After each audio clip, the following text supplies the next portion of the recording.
Hola, buenas tardes. Mi nombre es Gabriel Alain González Berrozábal. Nosotros somos el equipo 7 y les vamos a hablar sobre la competencia 7, que es llamada resistencia al esfuerzo cortante. Primeramente, como objetivo, tenemos que es determinar la carga de preconsolidación en base a las gráficas de deformación-presión efectiva y la relación de vacíos-presión obtenidas, así como determinar la resistencia al esfuerzo cortante en el laboratorio y en campo. Como antecedentes podemos marcar primeramente qué es presión. La presión es una magnitud física que mide la proyección de la fuerza en dirección perpendicular por la unidad de superficie, y esta sirve para caracterizar el cómo se aplica una determinada fuerza resultante sobre una línea. También tenemos la palabra deformación. ¿Qué es la deformación?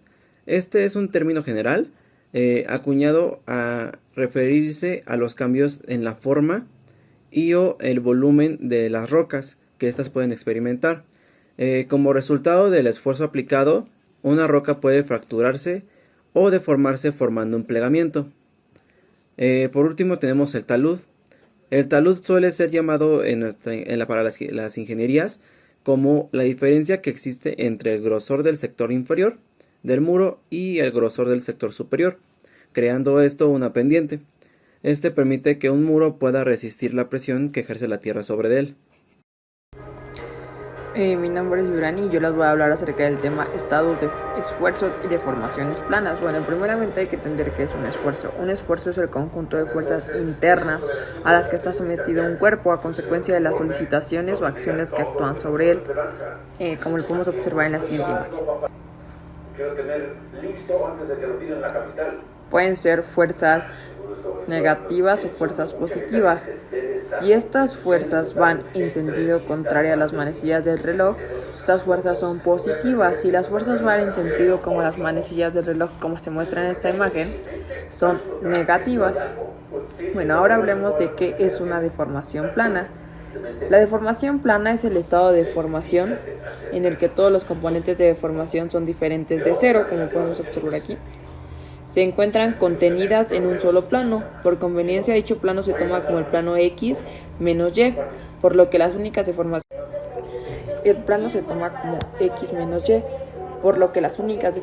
unitarias son diferentes de cero son las siguientes: EXX, EYY y YXY. Estas deformaciones se pueden expresar mediante un paréntesis. En el paréntesis se encuentran cuatro variables.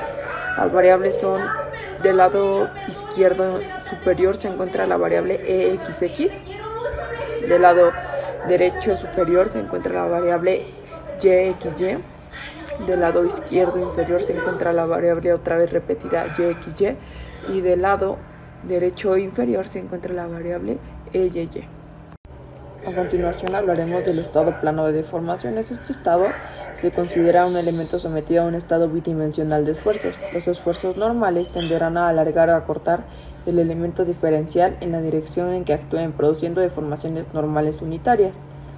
El esfuerzo cortante distorsionará el elemento en el plano en el que se actúe, produciendo una deformación angular en el plano de Y.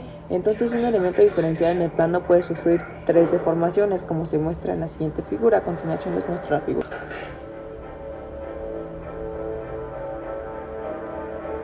La figura puede estar representada de estas tres formas, como se representa aquí en la imagen, dependiendo de las coordenadas que nos den para X y de la posición en que el ángulo se encuentre. Hablaremos de la transformación de esfuerzos planos. Para este consideramos un elemento diferencial sometido al estado plano de esfuerzos que se muestra. Bueno, a continuación hablaremos de la relación entre esfuerzo y deformación plana. Bueno, un elemento diferencial se somete a un esfuerzo normal de tracción cuando sufre una deformación normal o positiva en la dirección en que se produce dicho esfuerzo, y una contracción es la dirección perpendicular a la que ocurre en el mismo. Si por el contrario el esfuerzo normal es de comprensión, el elemento se acortará en la dirección de este y se estirará en la dirección perpendicular. Bueno, a continuación les voy a mostrar una imagen. El esfuerzo es la primera imagen que podemos observar y la deformación se observa en la segunda imagen. Bueno, Por último les hablaré de la teoría del polo en el círculo de Moore. Bueno, el círculo de Moore lo podemos encontrar a través de dos coordenadas que se nos dan en la representación de un tensor de esfuerzos, como lo podemos observar en la siguiente imagen. Bueno, una vez que tenemos el círculo de Moore por el punto A y el B, se trazan dos líneas perpendiculares, una al punto A y otra al punto B. Estas líneas chocan con el círculo, y el punto donde chocan con el círculo siendo perpendiculares se le llama polo. Este polo nos ayuda a encontrar las cortantes máximas y las deformaciones máximas que podemos encontrar dentro de la partícula que estamos analizando. Y bueno, esto ha sido todo de mi parte y le agradezco su atención. Mi nombre es Luis Ángel Guerrero Guerra y voy a hablar sobre el tema 7.3, relaciones de esfuerzos principales. En primer lugar, nosotros contamos con dos tipos de esfuerzos, los normales y los cortantes. Ambos van variando en función del ángulo con el que nosotros giremos nuestra figura estudiada en un plano cartesiano. En este plano cartesiano, el eje de las abscisas son los esfuerzos normales y el eje de las ordenadas son los esfuerzos cortantes. Derivado de esto, nosotros podemos concluir que los valores máximos y mínimos de cada uno de estos esfuerzos se encuentran en los intervalos de 90 grados. Es por eso que, por ejemplo, cuando nosotros realizamos el círculo de Moore, obtenemos los valores de los esfuerzos normales en los puntos donde el círculo intersecta con el eje de las X, y para obtener los valores máximos y mínimos de los cortantes, tomamos una línea vertical desde el centro de nuestro círculo y la llevamos hasta el punto más alto del círculo. Es importante también mencionar que no solo contamos con el método gráfico para poder obtener estos valores, también contamos con fórmulas. La primera fórmula que vamos a ver es la de tangente de 2 veces el ángulo subíndice P es igual a 2 veces la cortante en XY entre el esfuerzo de X menos el esfuerzo de Y. Esta fórmula nos proporciona los ángulos de los esfuerzos principales. El subíndice P indica la orientación en la que están los ángulos principales, es decir, los planos sobre los que actúan. Con la ecuación podemos encontrar dos valores distintos, los cuales están contenidos dentro del intervalo de 0 a 360 grados. El primer valor está entre el 0 y el 180, y el segundo entre el 180 y el 90. Por lo tanto, podemos decir que este ángulo que nos proporciona la fórmula tiene dos valores, los cuales difieren en 90 grados. Estos dos valores se conocen como los ángulos principales. Uno de estos ángulos corresponde al esfuerzo normal principal máximo, mientras que el otro es el esfuerzo normal principal mínimo. Dado que, como ya mencioné anteriormente, estos dos valores difieren en 90 grados, puede decirse que los esfuerzos principales ocurren en planos mutuamente perpendiculares. Es decir, que nosotros no vamos a encontrar esfuerzos principales que se encuentran uno arriba de otro cuando nosotros realizamos el círculo de Moore. Estos siempre se encuentran uno frente a otro. A su vez, nosotros también podemos calcular no solo el ángulo, sino que la magnitud de los esfuerzos principales. Estos se pueden obtener al sustituir los valores en la primera ecuación y despejando el valor que nosotros querramos obtener. Cuando determinamos los esfuerzos principales de esta forma, no solo obtenemos los valores de los esfuerzos principales, sino que también podemos determinar qué ángulo está asociado a qué valor principal. También podemos obtener además fórmulas generales para los esfuerzos principales. Para poder hacer esto, utilizamos el triángulo que se encuentra en la siguiente figura. En primer lugar tenemos el radio, que es la raíz cuadrada del esfuerzo en X menos el esfuerzo en Y sobre 2 al cuadrado, más la cortante en XY al cuadrado, Todo eso le sacamos la raíz cuadrada. Con esto podríamos obtener el radio del círculo con el que estamos trabajando. Además, también tenemos el valor del esfuerzo con el que estamos trabajando. Y por último, también tenemos el esfuerzo cortante. Como se puede observar en el interior, además también se puede obtener el ángulo con el que nosotros estemos trabajando para este esfuerzo cortante en específico. Los esfuerzos cortantes Tx1, Y1 que actúan sobre planos inclinados están dados por la segunda ecuación de transformación.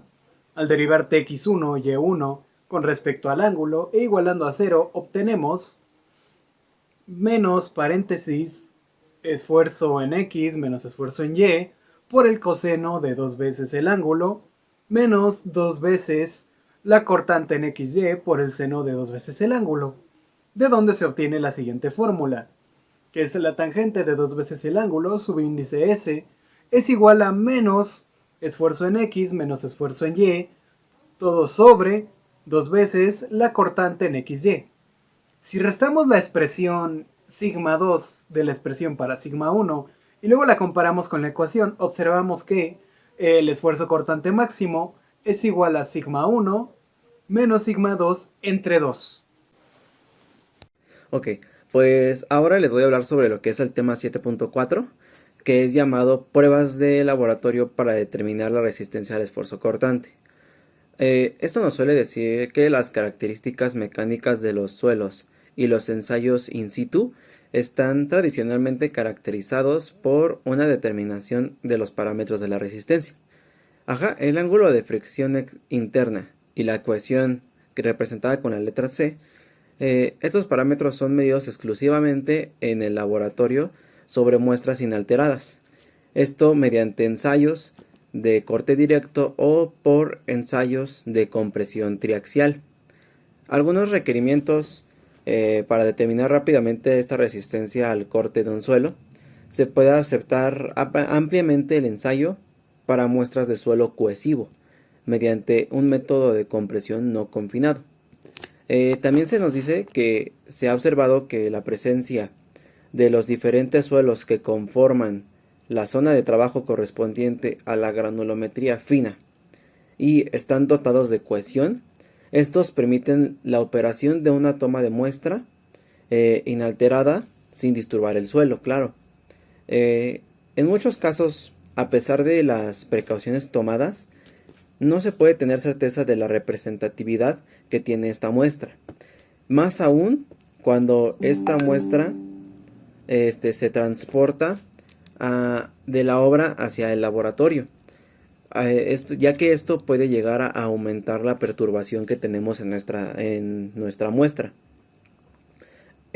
Para evitar el exceso de esta perturbación en el muestreo y asegurar resultados confiables en el ensayo, se dice que se pone un especial cuidado, empleando herramientas como un cuchillo, una espátula, una barretilla, que estas nos van a ayudar a permitir un tallado especial para luego proceder al parafinado de la muestra obtenida, que bien sabemos que el parafinado es agarrar la muestra y es un método de conservación de estas mismas. Esto para tener una finalidad de conservar las condiciones de humedad natural que tiene nuestra muestra. Una vez ya parafinada, la muestra se procede a una empaquetadura para llegar a cajas de madera protegidas con acerrín, que serán remitidas a nuestro laboratorio geotécnico. Lamentablemente, los ensayos de laboratorio suelen ser generalmente largos y costosos, e incluso para estudios importantes se trata de limitar el número de ensayos que se le hace a este suelo, ya que finalmente se dispone de datos relativamente aislados y fragmentarios, que tienden a propiciar la seguridad eligiendo los resultados más débiles, dejando de lado la estadística en la determinación de las características mecánicas que implican esto un mayor número de datos. Para la obtención de los parámetros de resistencia se programan una serie de ensayos realizados con diferentes muestras remitidas al laboratorio. Se dice que se pueden hacer en este ejemplo que tenemos 2 ensayos de compresión no confinada, 5 de corte directo y 5 ensayos de compresión triaxial en el laboratorio. Estos ensayos se realizaron con unas normas cuidadas por the American Society for Testing and Materials. Y ahora, ¿en qué consiste el ensayo de corte directo? Nos dice que el estado de límite de equilibrio de un suelo involucra un deslizamiento a lo largo de la superficie de su falla. En un elemento de esta superficie, la resistencia al corte está en función creciente del esfuerzo normal y la envolvente de los círculos de Moore, que definen el estado de las deformaciones, como suele ser la curva intrínseca de K4, que en un suelo esta curva es asimilable a una recta, y el criterio de falla será tau es igual a C más el esfuerzo normal de X en el ángulo, esto conocido normalmente como la recta de Coulomb. Podemos apreciar que esta fórmula representa la resistencia al corte de un suelo, y depende de 2 parámetros fundamentales, siendo estos la cohesión y la fricción interna. La relación más importante que tiene la mecánica de suelos, considerando la fase líquida, es la que desarrolla una presión, llamada presión intersticial, que se obtiene a partir de el esfuerzo normal más mu, en donde el esfuerzo normal es el esfuerzo efectivo o intergranular, para que luego la ley de Coulomb pueda escribirse como ya he dicho anteriormente, en donde la C' y la fricción interna son la ecuación y el ángulo efectivos. Ok, se dice que los valores de las características de corte dependen del modo operatorio que se haya llevado, según haya drenaje o no, o incluso la velocidad de corte o carga sea lenta o rápida. Se pueden obtener valores completamente distintos.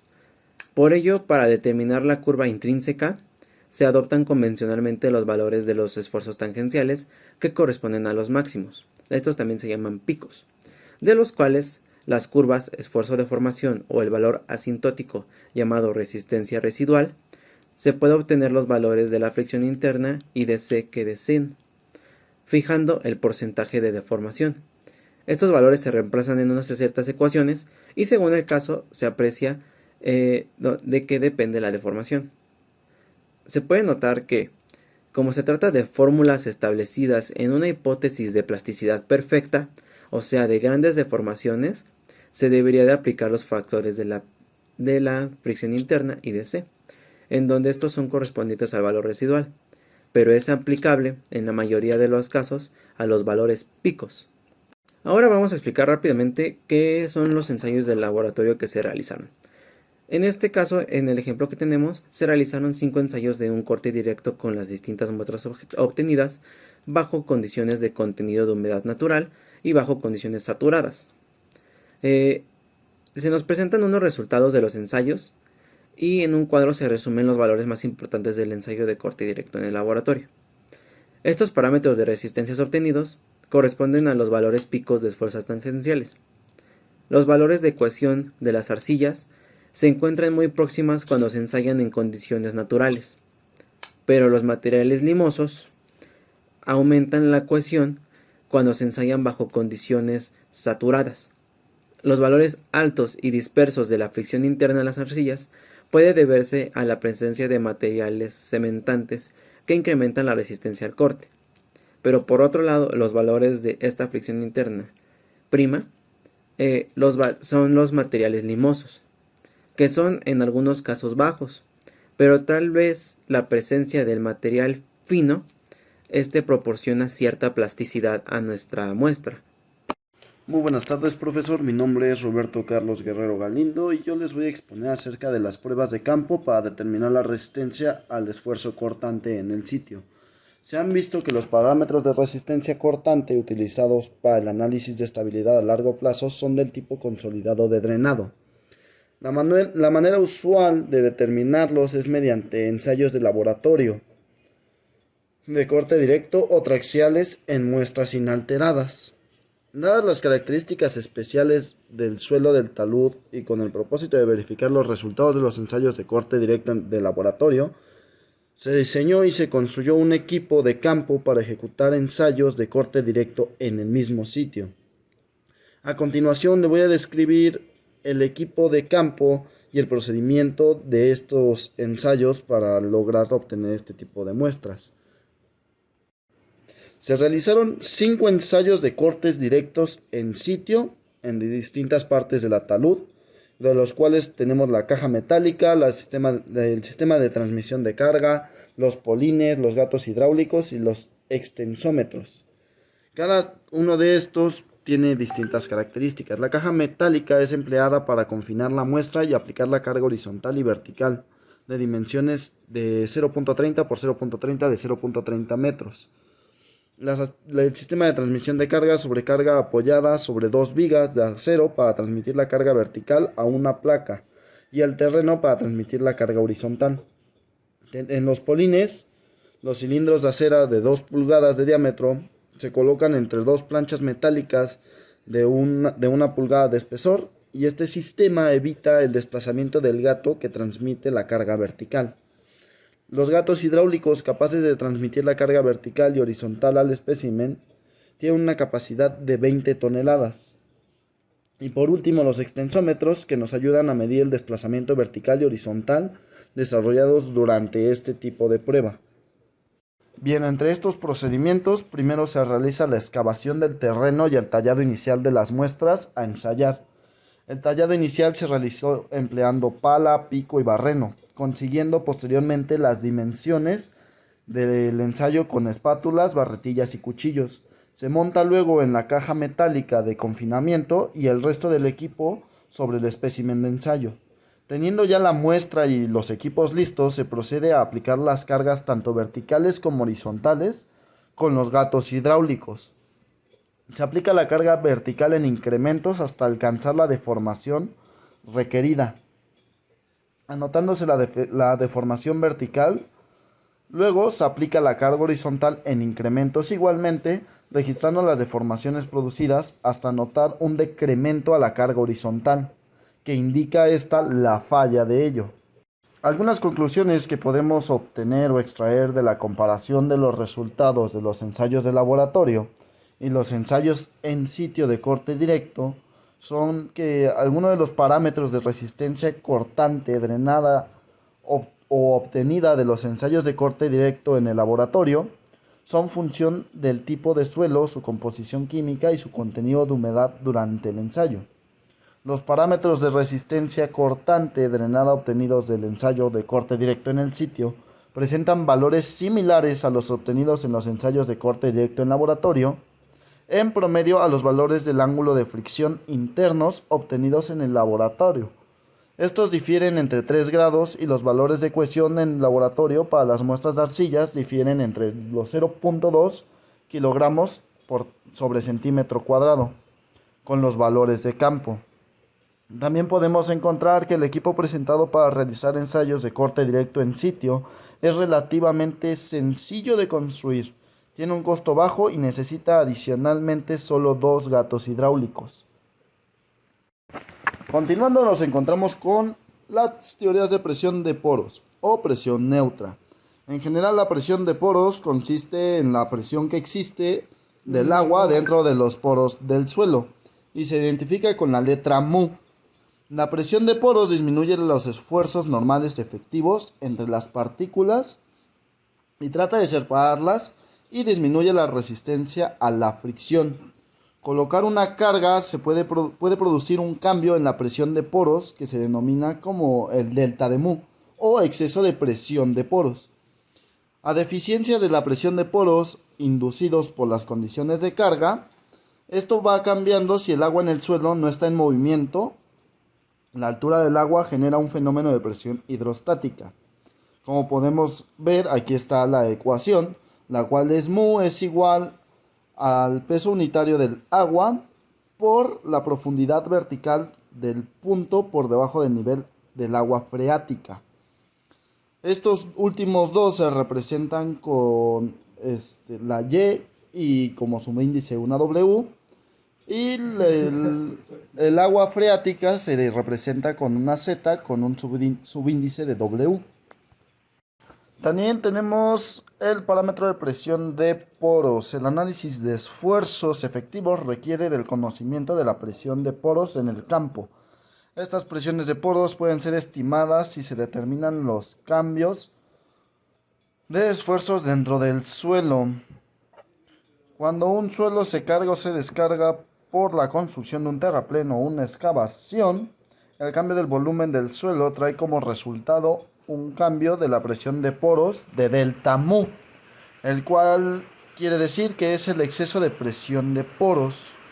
Este cambio en la presión de poros puede aumentar o disminuir con el tiempo, dependiendo del tipo del suelo y del tipo de esfuerzos involucrados. Todo esto bajo las condiciones completamente drenadas. Esto quiere decir la condición a largo plazo, si delta mu se disipa y se convierte totalmente en cero. Esto nos daría como resultado de delta mu es igual a cero. Para las condiciones parcialmente drenadas o no drenadas, la evaluación de mu depende de la masa relativa de carga comparada con la masa de drenaje del agua dentro del suelo. La magnitud del cambio de esfuerzos en los suelos drenantes fue propuesta por Skempton en 1954 utilizando los parámetros de A y B. Estos parámetros de presión de poros A y B permiten calcular la presión de poros en exceso. Y bien, aquí tenemos la fórmula que nos quiere decir que delta mu es igual al parámetro de presión de poros B por el delta de la tensión total, que quiere decir el cambio de esfuerzo del principal menor, más el parámetro de presión A por el cambio de esfuerzo principal mayor menos el cambio de esfuerzo principal menor. Todo esto aquí está multiplicando al parámetro de presión de poros B. Estos parámetros que les comento yo, los cuales son el parámetro de la presión de poros A y el parámetro de presión de poros B, deben ser determinados con anterioridad en ensayos de laboratorios o seleccionados de las experiencias para los suelos saturados, en los cuales nos quiere decir que B se acerca a 1, pero su valor desciende drásticamente con la disminución en el grado de saturación. Los valores del parámetro A varían con la magnitud de las deformaciones del cortante, la densidad inicial y relación de consolidación del suelo. Por lo general alcanzan los valores máximos en el momento de la falla y por lo general A es positivo para aquellos suelos que tienden a comprimirse al cortarse. Por ejemplo, la arena suelta o la arcilla normalmente consolidada. A es negativo para aquellos suelos que tienden a dilatarse al cortarse. Por ejemplo, puede ser la arena densa y las arcillas sobreconsolidadas.